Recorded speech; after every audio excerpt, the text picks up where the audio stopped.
नमस्कार, स्वागत है आपका बेबाक बात में। मैं हूं तनवीर फातिमा। आने वाले कुछ एपिसोड्स में हम आपसे बात करेंगे लखनऊ से जुड़ी हुई कुछ अहम रोचक जानकारियों के बारे में। लखनऊ का जब जिक्र आता है तो अवध की तहजीब, यहाँ की क्विजीन, जायके, खूबसूरत इमारतें और परंपराओं का जिक्र ज़रूर होता है। इन सभी को अपने आंचल में समेटे हुए है यहाँ की जीवनदायिनी नदी गोमती। इसी के आंचल में बसा है ये नफासत और नज़ाकत से भरा हुआ शहर, जहाँ की लोक संस्कृति दुनिया भर में मशहूर है। तो आज हम आपसे शेयर करेंगे गोमती से जुड़ी हुई कुछ बेहद रोचक जानकारियाँ। गोमती नदी बनारस के पास सैदपुर में कैथी नाम की जगह पर गंगा में मिल जाती है। इसी जगह पर मार्कंडेय महादेव का मंदिर स्थित है। सावन मास में यहाँ भक्तों का तांता लग जाता है। मार्कंडेय महादेव का मंदिर बनारस से करीब 30 किलोमीटर की दूरी पर है और ये गंगा गोमती के संगम तट कैथी गांव में है। ये जगह वाराणसी गाजीपुर राजमार्ग पर है। माना जाता है कि यमराज भी यहाँ हार मान जाते हैं। काशी विश्वनाथ मंदिर में दर्शन के अलावा लोग कैथी धाम के दर्शन के लिए भी हजारों की संख्या में पहुँचते हैं। गोमती भारत की सबसे प्राचीन नदियों में से एक है। इसका ओरिजिन पीलीभीत के माधो तांडा के गोमत ताल से होता है, यानी एक सोते से, या आप कह सकते हैं कि ये भूजल से शुरू होती है। इस नदी की लंबाई करीब 900 किलोमीटर है। अपनी इस लंबी यात्रा में ये कई बड़े शहरों से गुजरती है।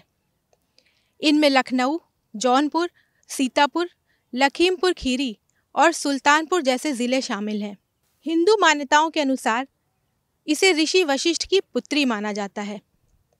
माना यह भी जाता है कि वनवास से लौटते वक्त भगवान राम ने अयोध्या पहुंचने से पहले सई नदी को पार किया और गोमती में स्नान किया था। माना जाता है कि एकादशी में गोमती में स्नान करने से सारे पाप धुल जाते हैं। श्रीमद् भागवत गीता में भी कहा गया है कि गोमती मोक्ष प्राप्त करने का मार्ग है। हिंदू धर्म ग्रंथों के अनुसार रावण का वध करने के बाद भगवान राम ने ब्रह्म हत्या के पाप से मुक्त होने के लिए पवित्र गोमती में स्नान किया था।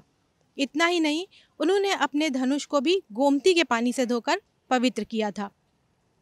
जिस स्थान पर उन्होंने स्नान किया वो सुल्तानपुर के लम्भुआ में है और उसे धो पाप के नाम से जाना जाता है। आज भी गंगा दशहरा के मौके पर यहाँ स्नान कर सारे पाप धोने के लिए श्रद्धालु पहुँचते हैं। इसी के बारे में कहा जाता है, ग्रहणे काशी, मकरे प्रयाग, चैत्र नवमी, अयोध्या, दशहरा धो पाप।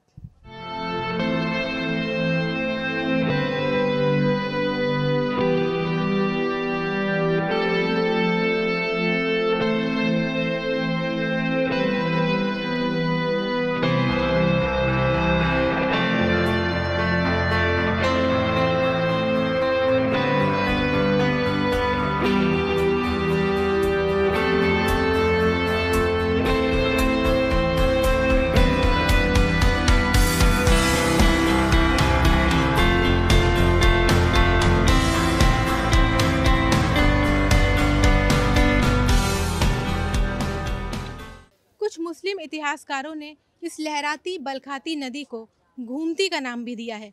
वहीं सतयुग में इसे धेनुमती के नाम से भी जाना जाता था।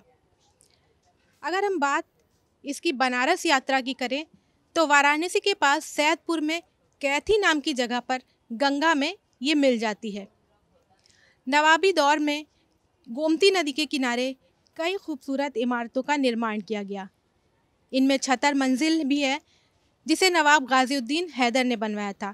इसके अलावा शाही बाहुली में हमें देखने को मिलता है कि किस तरह गोमती एक वाटर रिजर्वॉयर के तौर पर यूज़ की गई, जो ठंडे पानी की सप्लाई का काम करती थी।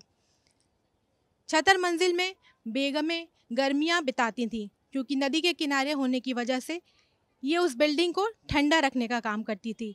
इसके अलावा शीश महल, इमाम बाड़े, इस तरह की कई ऐतिहासिक इमारतें हैं जो गोमती के किनारे बसी हुई हैं। सांस्कृतिक रूप से अगर बात की जाए तो भी इसका बहुत ज़्यादा महत्व है। कई मेले और स्नान इस नदी के किनारे किए जाते हैं। लखनऊ का प्रसिद्ध कार्तिक मेला भी उनमें से एक है, जो आज भी लगाया जाता है। प्राचीन काल से ही इसमें बर्तनों को प्रमुखता से बेचा जाता था और आज भी उसी परंपरा को उसका पालन किया जाता है, उसे कायम रखा गया है।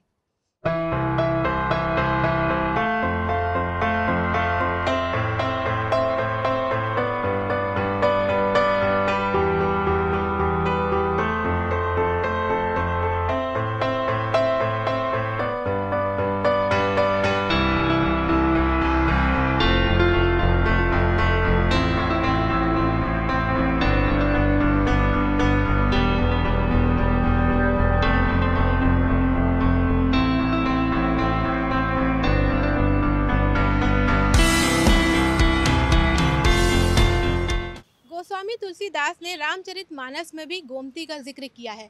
उन्होंने लिखा है, सई उतर गोमती नहाए, चौथे दिवस अवधपुर आए। यानी उन्होंने व्याख्या की है कि किस तरह भगवान राम ने सबसे पहले अयोध्या लौटने से पहले गोमती में स्नान किया था।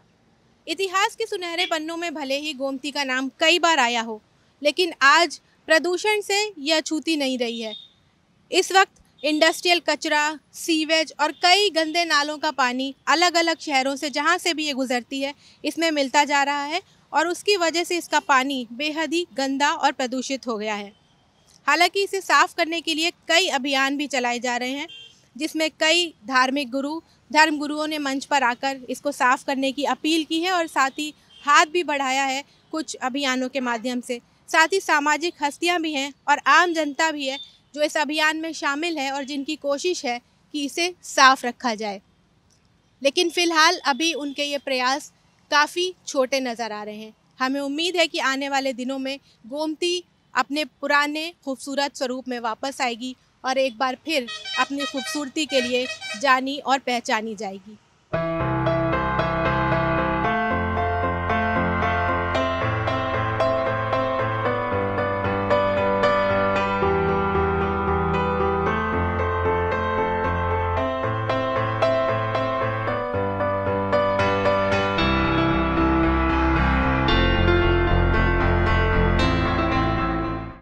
बेबाक बात में आज बस इतना ही। आगे भी हम हाजिर होंगे लखनऊ से जुड़ी हुई कुछ ऐसी ही अच्छी और दिलचस्प जानकारियां लेकर।